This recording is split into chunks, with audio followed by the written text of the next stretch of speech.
एक बार फिर से आपका स्वागत है हमारे YouTube चैनल फूड की पाठशाला में। हमारे श्रोतागण के मन में एक विचार आता होगा कि चैनल तो फूड की पाठशाला है, तो फिर इसमें हमें ऐसी ऑडियो क्यों सुनाए जाते हैं। आपको बता दें कि फूड खाना नहीं होता, फूड वह भी होता है जो आपके मन मस्तिष्क में चल रहा होता है। वह भी एक तरह का खाना है जो आपके दिमाग को चाहिए। अगर आपके दिमाग से सही जानकारी होगी तो आपका दिमाग स्वस्थ रहेगा। ठीक उसी प्रकार जिस प्रकार आपके पेट को अगर ताज़ा पौष्टिक और शुद्ध भोजन मिलेगा तभी आपका पेट सही रहेगा, अन्यथा पेट खराब हो जाएगा। इसी प्रकार हम आपकी मन मस्तिष्क को वह जानकारी देते हैं जिससे आपका मन शुद्ध और ताज़ा रहे।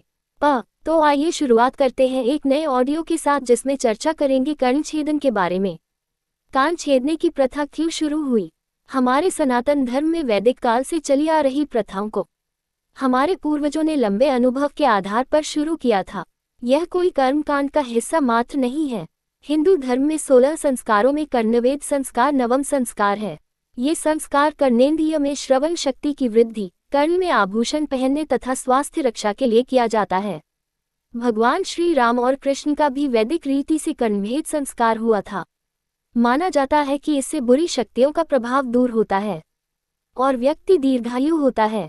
वैज्ञानिक कारण: मानसिक क्षमता में वृद्धि, प्रजनन क्षमता, अंडकोश रोग में फायदेमंद, आंखों के लिए अच्छा, कान रखता है स्वस्थ, पाचन तंत्र को रखता है दुरुस्त।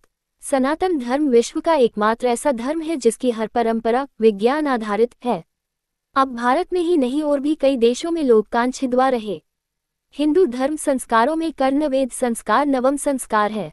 ये संस्कार कर्णेंद्रिय में श्रवण शक्ति की वृद्धि, कर्ण में आभूषण पहनने तथा स्वास्थ्य रक्षा के लिए किया जाता है। विशेषकर कन्याओं के लिए तो कर्णवेद नितांत आवश्यक माना गया है। इसमें दोनों कानों को वेद करके उसकी नस को ठीक रखने के लिए उसमें सुवर्ण कुंडल धारण कराया जाता है। इससे शारीरिक लाभ होता है। कर्णवेद संस्कार उपनयन के पूर्व ही कर दिया जाना चाहिए। इस संस्कार को 6 माह से लेकर 16वें माह तक अथवा 3 या 5 आदि विषम वर्षों में या कुल की परंपरा के अनुसार उचित आयु में किया जाता है। इसे स्त्री पुरुषों में पूर्ण स्त्रीत्व एवं पुरुषत्व की प्राप्ति के उद्देश्य से कराया जाता है। मान्यता ये भी है कि सूर्य की किरणें कानों के छिद्र से प्रवेश पाकर बालक बालिका को तेज संपन्न बनाती है।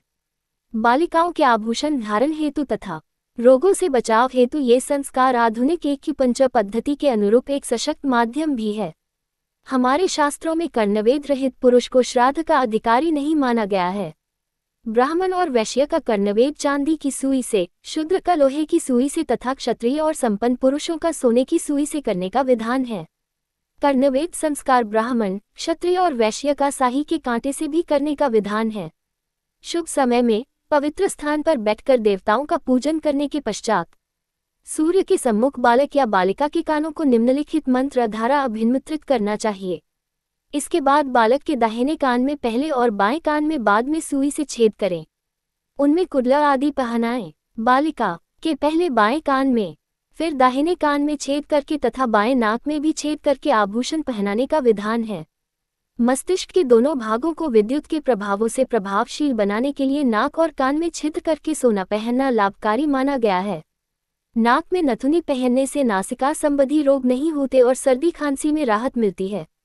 कानों में सोने की बालियम या झुमके आदि पहनने से स्त्रियों में मासिक धर्म नियमित रहता है। इससे हिस्टीरिया रोग में भी लाभ मिलता है। आयुर्वेद और विज्ञान कहता है कि हमारे कान के निचले हिस्से में जहां छेद किया जाता है वहां दिमाग को एक्टिव करने का एक पॉइंट होता है। जब बच्चों के कान में छेद किया जाता है तो इस पॉइंट पर दबाव पड़ता है और बच्चे का दिमाग एक्टिव होता है। आपको हमारा यह ऑडियो सीरीज कैसा लगा? लाइक कमेंट करके बताएगा एवं सभी को शेयर करें, जिससे हमें प्रोत्साहन मिलेगा ताकि हम आपके लिए और किसी नए विषय पर एक नया ऑडियो आपके सामने प्रस्तुत कर सके। धन्यवाद।